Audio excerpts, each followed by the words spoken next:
So Year 11, welcome to the second poem that we're going to be looking in our study, our critical study, Module B of your HSC, looking at the poetry of Seamus Heaney. So we're going to look this morning at Blackberry Picking by Seamus Heaney. So if you'd like to go to that poem, I've uploaded it to your OneNote. Might be a good idea for you to print out a hard copy of that so that you can annotate as you watch this video, or if you prefer to annotate in your OneNote, that is fine, whatever works for you. You will notice at the beginning of the poem there is a dedication. Philip Hobsbawm, to whom Heaney dedicated this poem, was an English poet and teacher who had, through his teaching and his workshops, huge influence on a generation of poets. He began groups in London, Cambridge and Sheffield, all cities in England, but also he was the organiser of the Belfast group, and between 1962 and 1966 Heaney was a member.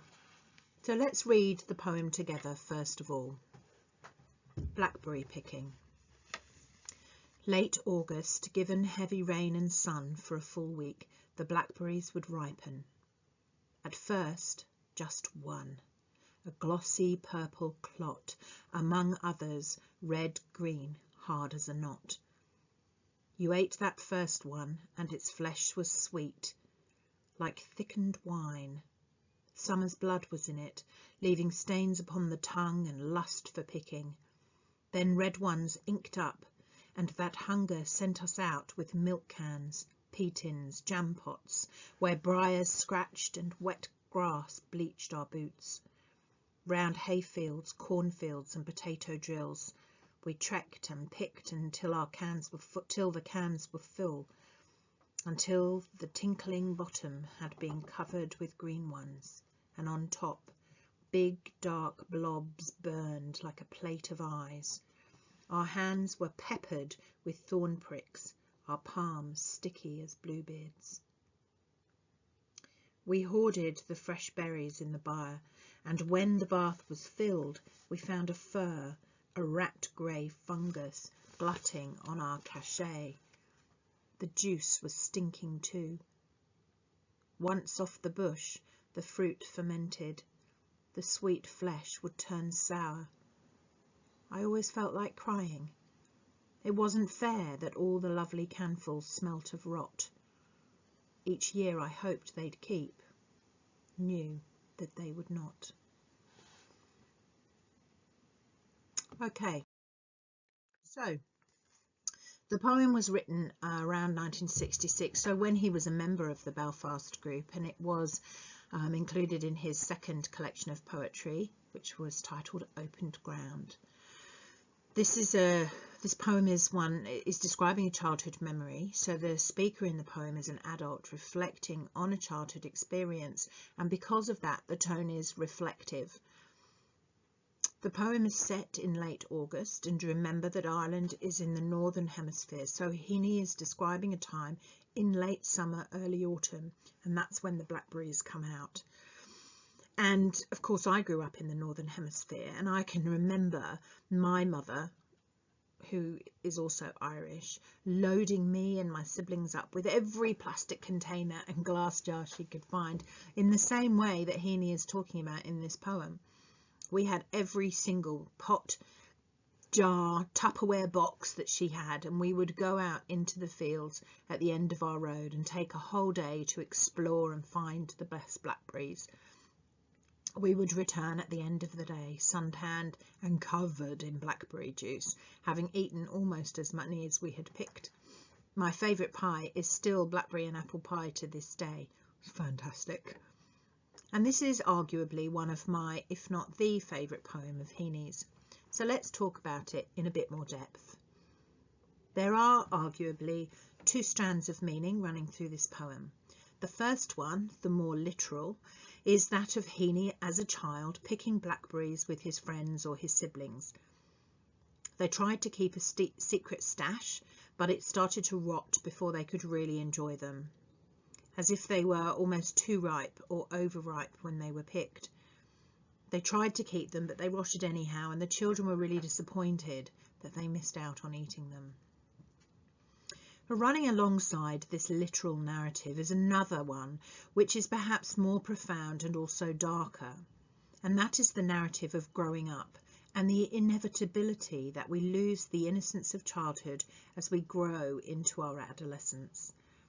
There is also the idea that because children are always thirsty for new experiences and more knowledge, they have a desire to rush from childhood to adolescence, and this desire plays a part in their own loss of innocence as well. And so Heaney sees that in a way children are also to blame, even as they lament their loss of innocence. Key symbols in the poem would obviously be the blackberries, but also wine. The poem is full of sensory imagery, as we would come to expect from Heaney. It appeals to our sense of sight, of smell, proper. This poem begins in late August, and this is the time, as I've already said, transition time from summer to autumn, thus symbolising that the events of the poem are also describing a time of change, literally of the seasons, but also metaphorically. And by this, of course, I mean that the reader is alerted to the change from childhood to adolescence, and the experience being conveyed in the poem is obviously one of a childhood memory spoiled, and so suggests that things are moving away from childhood to a place that is perhaps less predictable and less pleasant. The first line, late August, given heavy rain and sun, is what we would call unstressed iambic pentameter.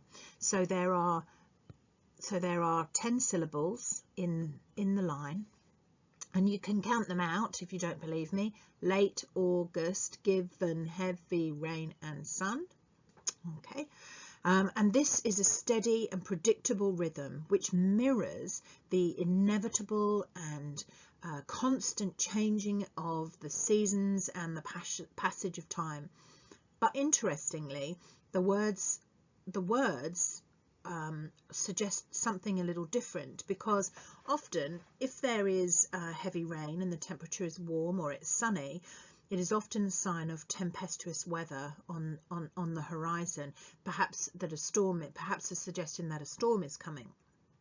So with this weather, Heaney is perhaps suggesting again the impending onset of adolescence.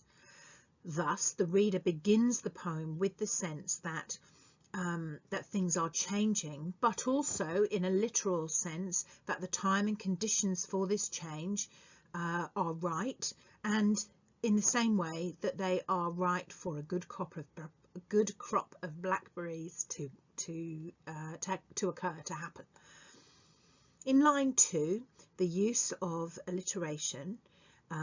In that first phrase fragment, for a full week, we have the alliteration of the F's here, and he draws our attention to this fragment through the use of alliteration.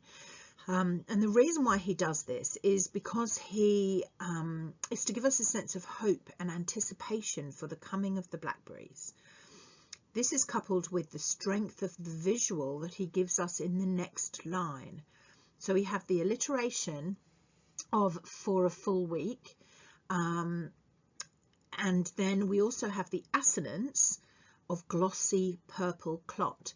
Now remember that assonance is the repetition of vowel sounds, and we have glossy